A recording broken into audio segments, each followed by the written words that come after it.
Hi ladies, today we're talking to the beautiful Clare Reynolds. So I'm going to pass you over and she's going to tell you a little bit about her and who she is and what she does. So over to you, Clare.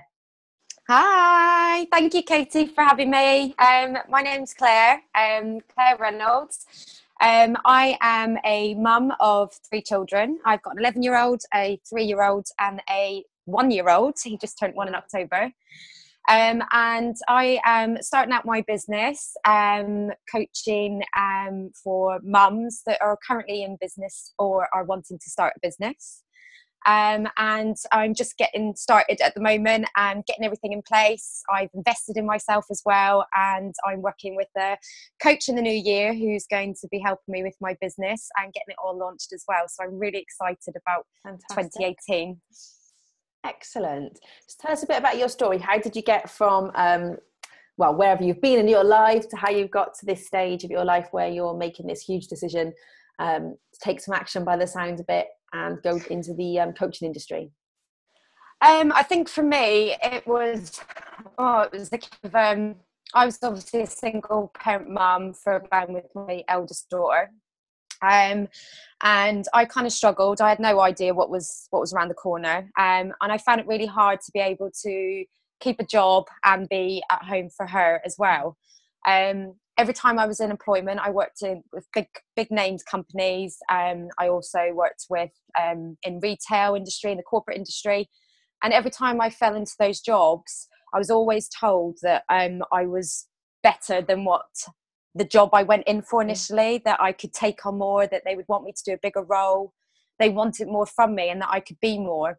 And that always makes you feel good when someone tells you that. So I used to always feel pushed to go for those promotions or go for those bigger jobs.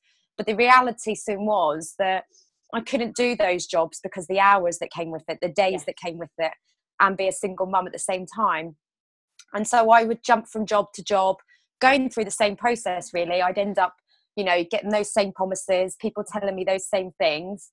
And it just made me feel a bit deflated, really, because it got to the point where I was like, I'm not getting to where people said that I could be. And it seemed like I had to choose between being what they want me to be or being a great mum.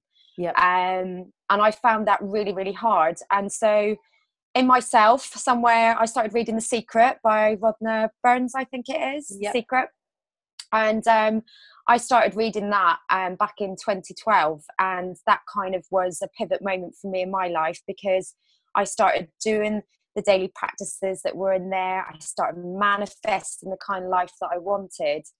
And in the moment, I didn't see it happening until I looked back at what I'd accomplished in my personal life over a three-year period. And that started to make me realise, do you know what, I can be more. And I don't need someone else to tell me that I can be more. I have control of this. I can do this. I can make this work. And it sort of just started from there. But it was an idea at the time. And then you kind of didn't know where to go with it or what to do. And so it kind of just remained there. Right. And then I went on to be a mum again to 2 younger boys, to William and Oliver. And it wasn't until I had my youngest Oliver last year that I kind of realised that thought process and that passion that I had before. I'm like, I've got to get this. I've got to get it out there, and I've got to do what I felt I could do back then. Yes. So the passion was buried inside you. Yeah, I think it's very easy as a mum. I think we have these ideas, or we can have these moments of clarity where we think we can do more, or we want to be more, and then they kind of get suppressed with day-to-day duties of being a mum, or the expectations of being a mum, or being a wife, or being needed in some other capacity. And we always put ourselves last. And so it got to the point where I was like, we could sit and say, I'll do it when the kids are older. And when that day comes, you think, I actually haven't done what I set out to do. So when is a good time? Exactly. The reality is there isn't a good time. There never is a good time. Excuse. Yeah, you've just got to go with it. And so for me this year, that was it for me. It was a case of, let's just go with it. Let's do it. And that's where we're at now. Fantastic. Very, very exciting. So I know you're kind of just in the early stages, but in terms of the side of it when you're working for yourself, at the moment, what do you enjoy the most about that, or what do you think you're going to enjoy going forward? I think for me, it's not easy working for yourself, and I think that's really important to point out, because you have to hold yourself accountable, You do. and it's really tough sometimes, because when I first started working for myself, it was a case of I'd go all in, Yeah. and then you end up risking the burnout. And I've been there and I've done that, where I've gone all in, had amazing results, and then I've completely burned out because I've just absolutely exhausted myself. And then I felt guilty, because then I felt like I haven't actually spent enough time with my children or been present with my family.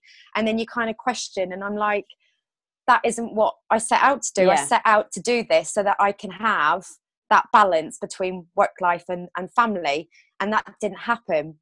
And so that for me was kind of like, I want to be able to help mums in business to avoid that.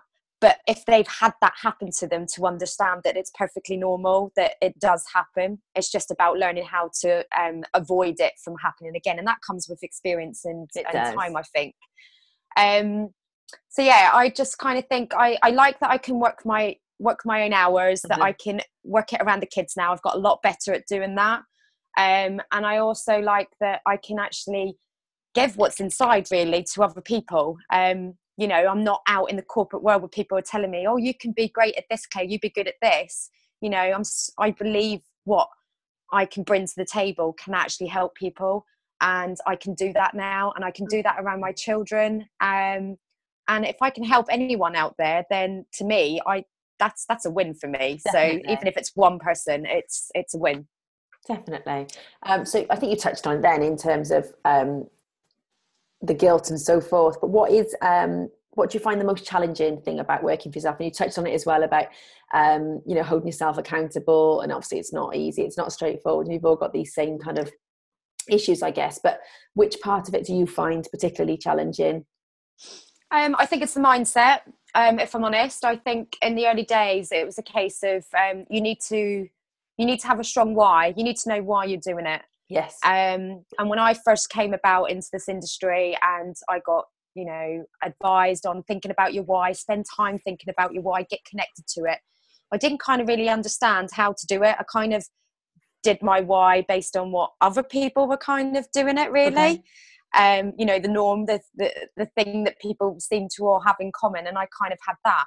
So when it came to the tough days, the days when I didn't want to get up, or when I could have made excuses, I didn't have that why to pull me through, and that was because I wasn't emotionally connected to it. So I had to go back to that again, and actually I spent a good few hours one day just getting myself connected to my why. And that for me now is what pulls me through any days. Because do we feel like we want to get up that extra hour early in the morning?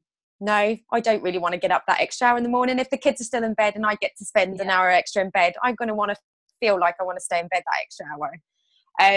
But when you push yourself up and you've got that reason to get yourself and to jump out of bed in the morning, to be grateful that you're alive for another morning, to be grateful for another morning, to be able to grab every opportunity that comes your way, to be able to make a difference, that's the reason enough for me to get up in the morning. And it really sets the tone for the rest of my day. And it's the same for going to bed at night as well. For me, it's a case of, after I've done all my mum duties all day, I've been to work, I've done wife duties, I've done house duties, the same thing that us women are all on the same boat with. Do I want to stay up an hour later at night? No, I want to go to bed whenever the kids go to bed, because I'm so exhausted.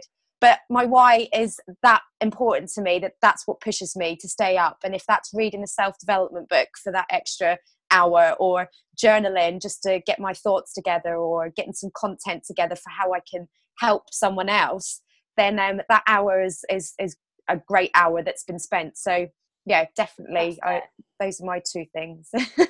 They're all steps in the right direction to get you to your goals. Definitely. So what would you tell someone else that is starting out in business? What are your words of wisdom? I think you just got to go for it. I think don't get me wrong, even now there's moments where I hesitate and I worry, or I'm like, how am I going to do something, and you get nervous. But I think when you push through and you do those things, when you look back, you think, what was I so worried about in the first place? I think we just get that thought process in our minds, and Definitely. we feel fear. And you've just got to just move past it. So for me, grab every opportunity, take every opportunity. It doesn't matter whether you get it right or whatever. I just think that every opportunity will lead you to where you're meant to be and where your path is supposed to go as well. And if you don't take it, the only thing you're going to regret is the fact that you didn't take it. So Indeed. just take it. I was going to ask you your favourite inspirational quote. You've made a couple up yourself there. I think we should start putting in some Instagram graphics. You can those. Oh, I've got so many favourite quotes.